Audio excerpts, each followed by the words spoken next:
everyone. This is yours truly, Dr. Allana de Graca, president of Turning on the Lights Global Institute. And guess what? We have been talking about what you can do to leverage your goals in 2020, now moving into 2021. Now, look, so many things have happened, and no one could have ever imagined that after January, we would even have a word called COVID-19, but that has rocked our world. And one of the things as a motivational speaker, author, coach, and persistence guru that I think we can do is band together and bring together thought leaders from all around the country and even outside of the world. And today I'm super excited because I have a dear friend. I call her a sister from another mister, here to join me today, and her name is Dr. Sheila Pope, and she is just a thought leader in her own right. She is an entrepreneur. She's an advocate of so many things that I wanted you to pair into our conversational chat today. And really, you're going to need to take some notes, because when you have two leaders in a room together, there's fire in here. And then it's like, y'all gonna have to just forgive us if we go off and we're just talking about all the things that are happening in society. So without further ado, first of all, I want to welcome you, Dr. Pope. How are you today? Good morning. I am great. And you? I'm doing well, and I want to say thank you so much for being a part of this blog today, this fireside chat. And y'all, if you don't know, so Dr. Sheila Pope and I, before we were doctors, we were both sister friends, and we were trying to strive towards our academic goals. And since then, we have been able to do so much. So first of all, Dr. Pope, thank you for being with me in the trenches when we were getting started. How are you doing today? I am great. I'm excited to be here. I'm trying to amp it down. This is my best time. I'm high energy in the morning. If you ask me to do the 5, you got roar, roar, roar. I hear it. So talk to me a little bit about, how are you doing with everything with COVID, and what initiatives are you presently working on? First of all, you know what? I'm not going to even give COVID the credit. I hope I'm not messing this up. Okay, I'm doing well.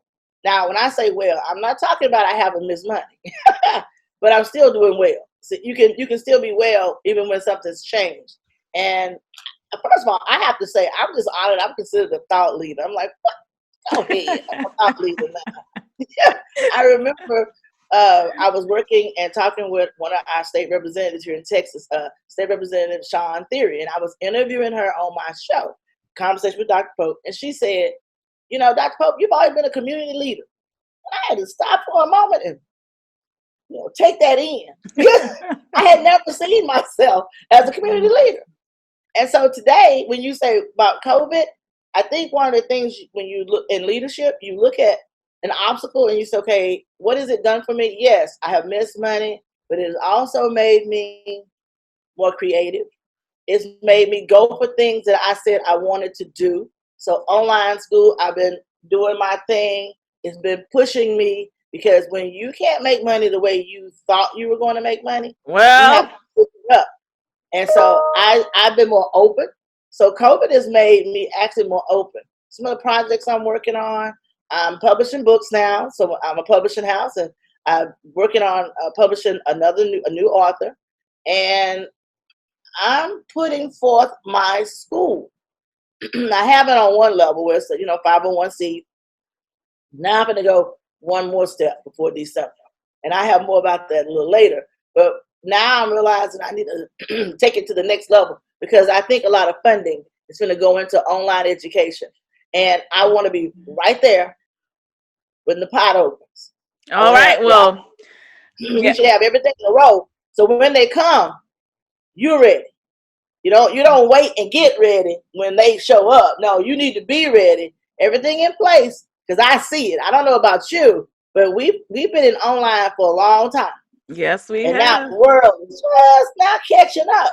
What you would say to, people that are new as leaders, or they're trying to, maybe they've worked a long time in a given field and they're trying to come into themselves, or trying to figure out, how can I create more streams of income?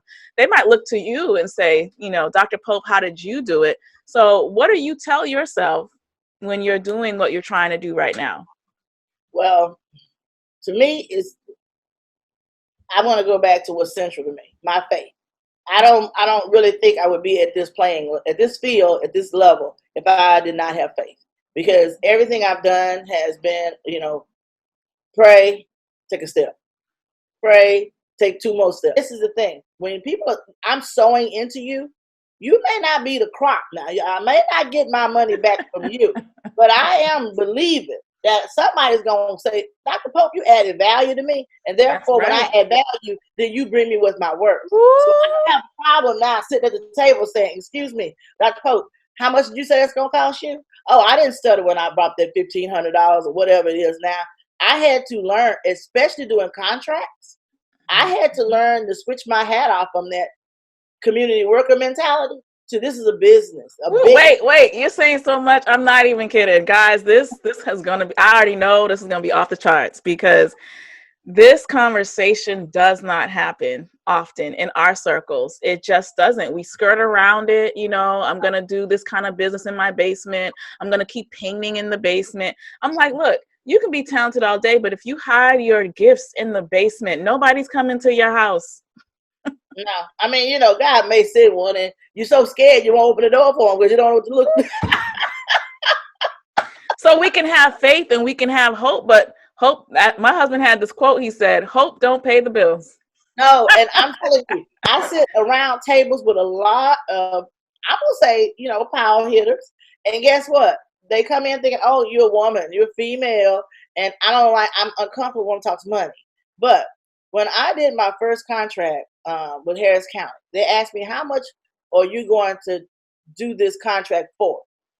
The first time, I'm going to be very transparent because I believe that's important. I put down, I think, $10,000 to $15,000. And I called a friend, and she said, Dr. Pope, what were you thinking? How can you do that project for $15,000? Now, listen, that was big in my mind. But then I realized, she said, oh, I don't do nothing for a half an hour. If it's a half hour, 2 hours, that's $1,500. And then she went up, and I said, oh, wait a minute. I'm selling me short. And so my problem today has been, well, I get up from the table. Did I ask for enough? Because I can't do this anymore while I'm giving you $20,000 worth. And then I'm expecting you to give me $500. And I'm looking at you with and then you looking at me side eye for the $500. Like, well, you know what, though? That happens so many times. And what happens is that person who undervalued their service, they then resent you after, because they're like, I just gave you all this intellectual property and time that I spent to become who I became. And I gave you all of that 5 cents. And now I tell people, don't tell all your stuff until they sign a contract. When they want to call you and do a consult right now, doing COVID-19, when people are asking you, what can you do for my company? You immediately say, I charge $50 for that kind of conversation. I charge $150 for that. We have to put a price on the value we add to their life.